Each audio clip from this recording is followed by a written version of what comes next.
Oh, we're here. What's happening, girl? Oh, you mean we're on? We on. Oh.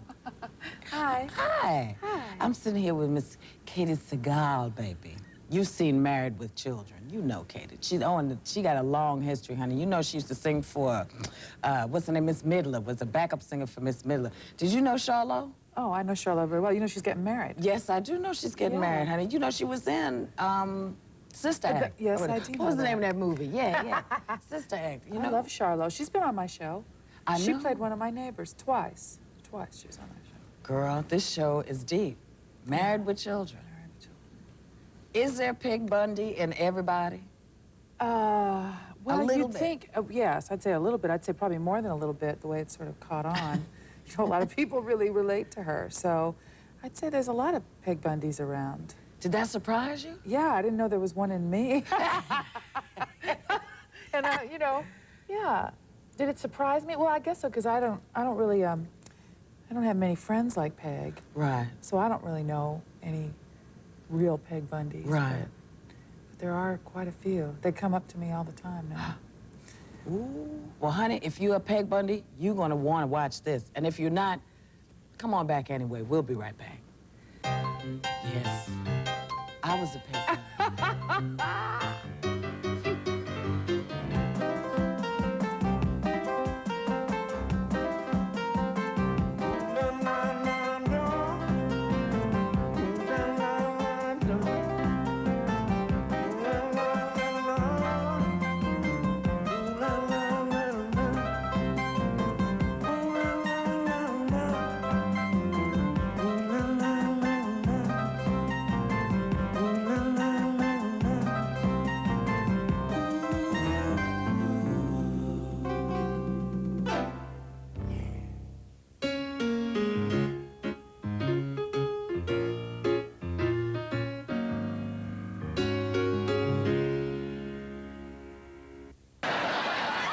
I have to ask this because there are lots and lots of fans of the show.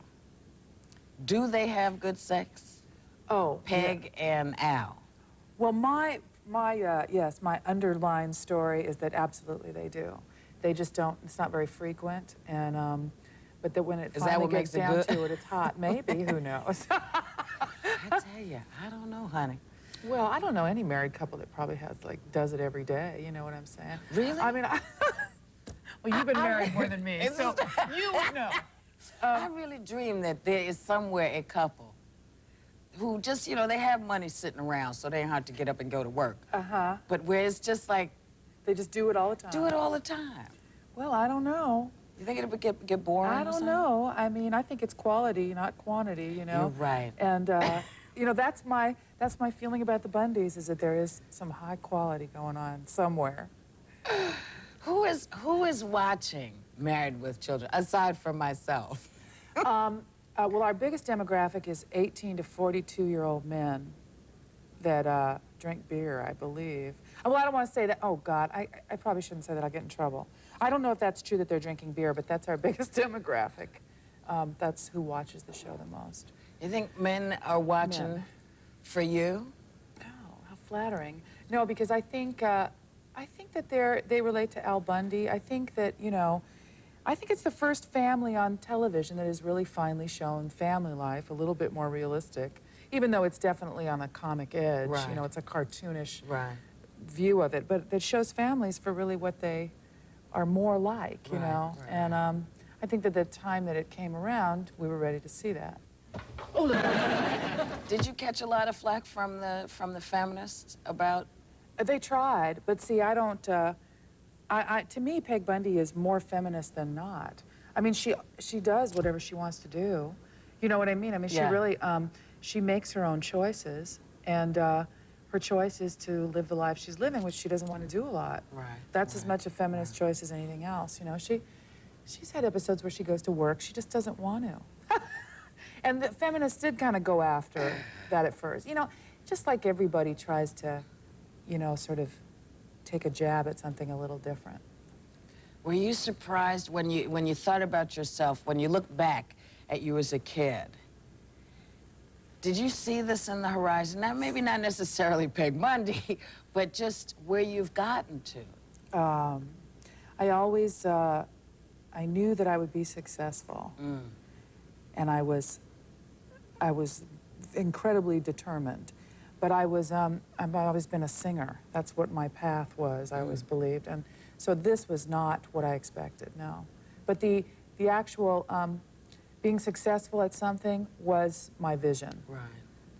Where did you come from? From here, from Los Angeles, from a show business family. Really? Yeah, my dad was a director.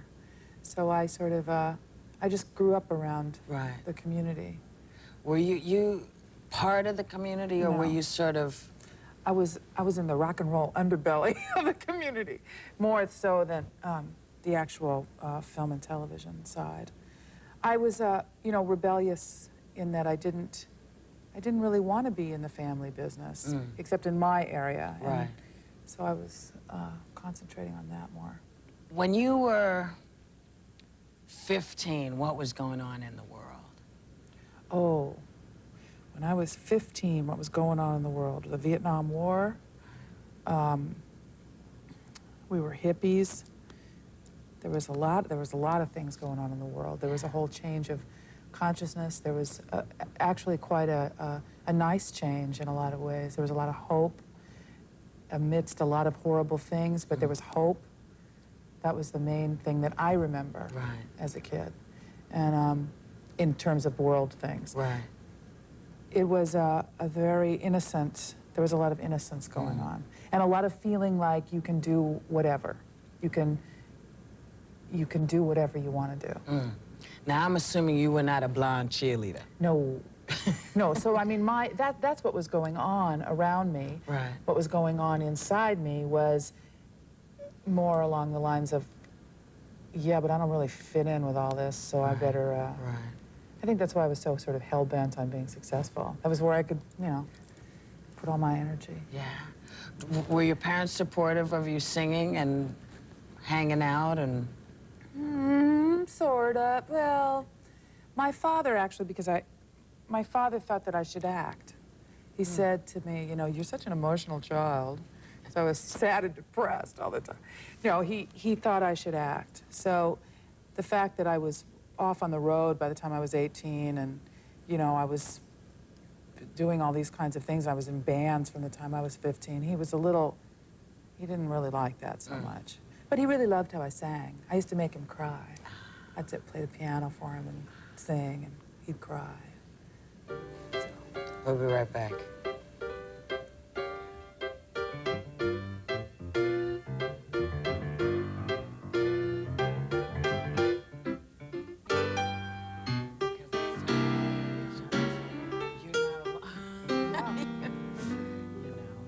It's wild. It's wild.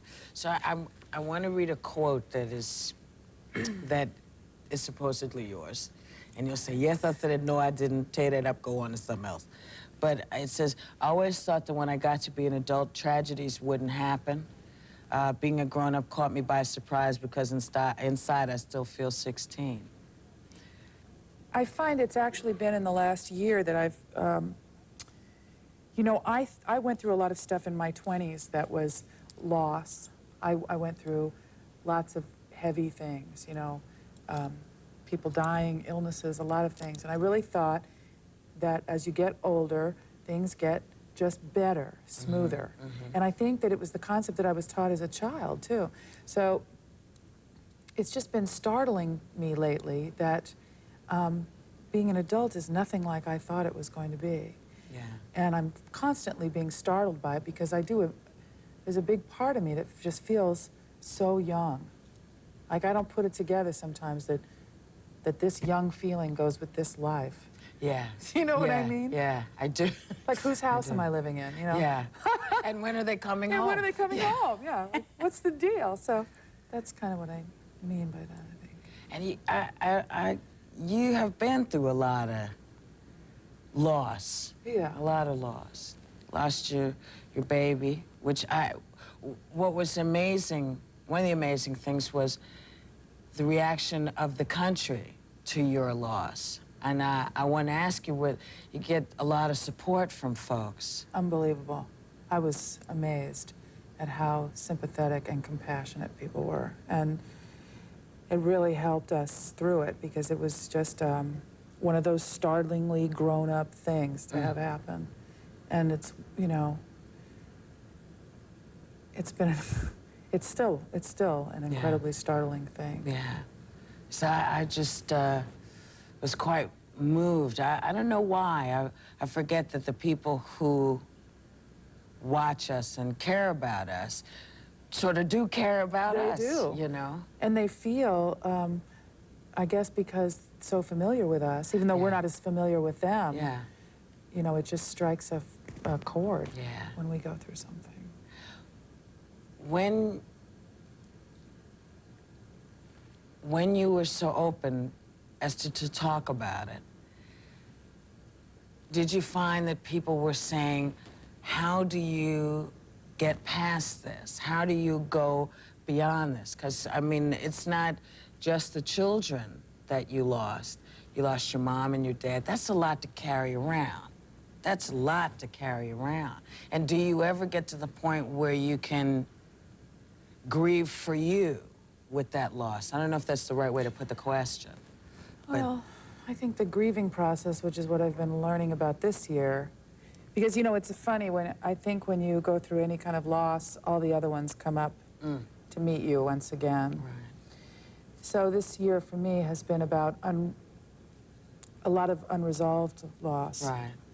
And I think the way you deal with anything like that, or for myself, is I look for the healing.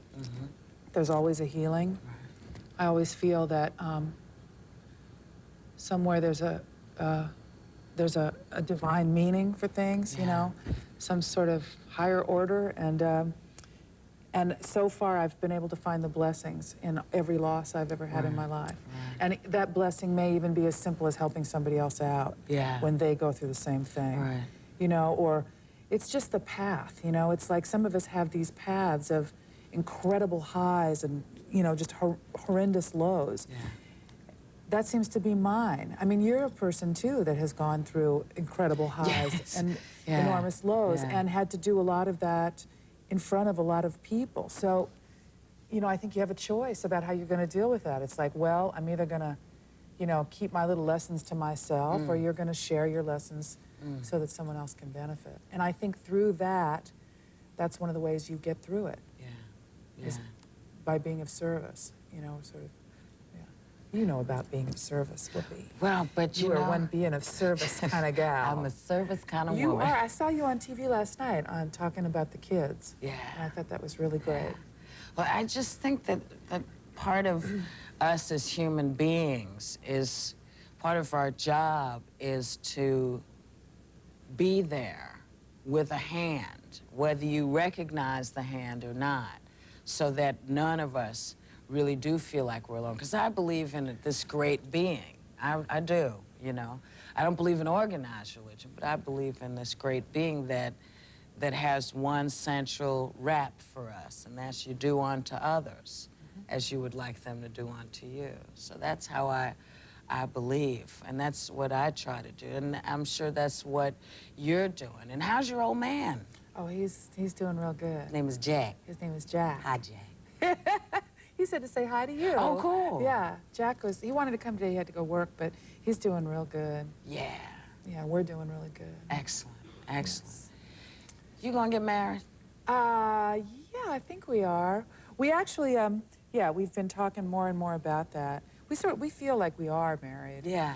And it's just kind of like the logistics of, you know, his parents, my family, you know, that sort of stuff, getting everybody together, and we will. You know, there's not a big rush about that. No.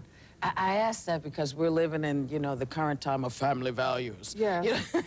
Yes. And I always wonder whether the family that is together, where the husband beats the wife and the kids, but they're married, is more equal to family values than the people who are together because they love each other. Right.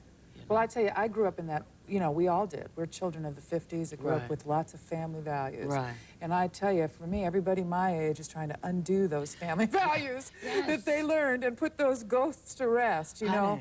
So I don't know, you know, I think this the family value idea needs a revamping. And Well, how many Donna Reeds are there? yeah, I don't know any. You know, there was Donna Reed. There wasn't that many. There was Donna Reed. Who else? And they were all addicted to And Valium. that's right. That's right, drinking. You know that's what she was doing in the bathroom, honey.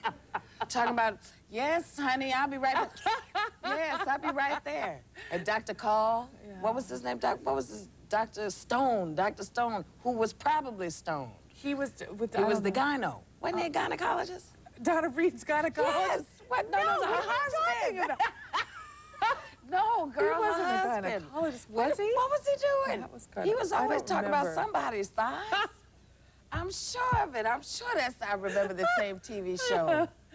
Wasn't that right? And what was Cleaver's mother doing? Oh, I don't know, but that was some...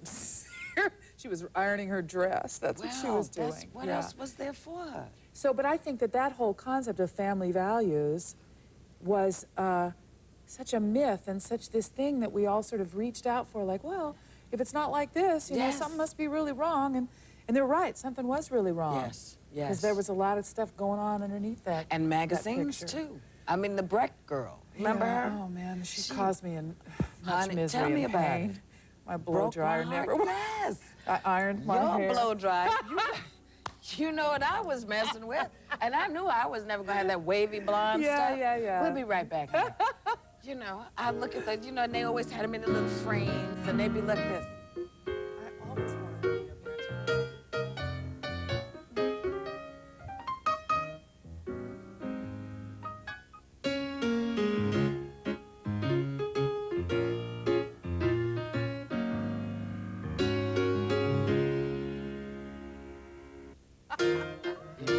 It's scary. It is scary. It is scary. About all this I love this Go ahead. But when you come back, you come and sing. I would love to. Sing. You can do anything. It's amazing. It is amazing. Well, girlfriend, I have to ask you this last question. Okay. Tell me about the record you're doing. Oh. Yeah. Well, I'm making a record that hopefully will be out in the spring, I hope. I'm not quite sure. And I'm just really excited about it. It's sort of I'm writing it. Basically, I'm writing most of it. I think that's how it's going to turn out. Right. And, you know, I've always, it's kind of a soul record, I think. I don't exactly know what to call it, except Right. that You're digging it. I'm digging it. That's Yeah, what you call it. that's Somebody what I call dig. it. Yeah. Got a wish list for the future? My wish list. Health. Granted. Health, let's see, peace on earth. I'll try. Uh, No. Sorry. Gonna have a baby. Yes. Yes. Yes. And, you know, just good prayers. May I do one thing? Yes. Move your hands. Room fillet. Room fillet. Looking for an occupant. My for the fertility doll. room fillet.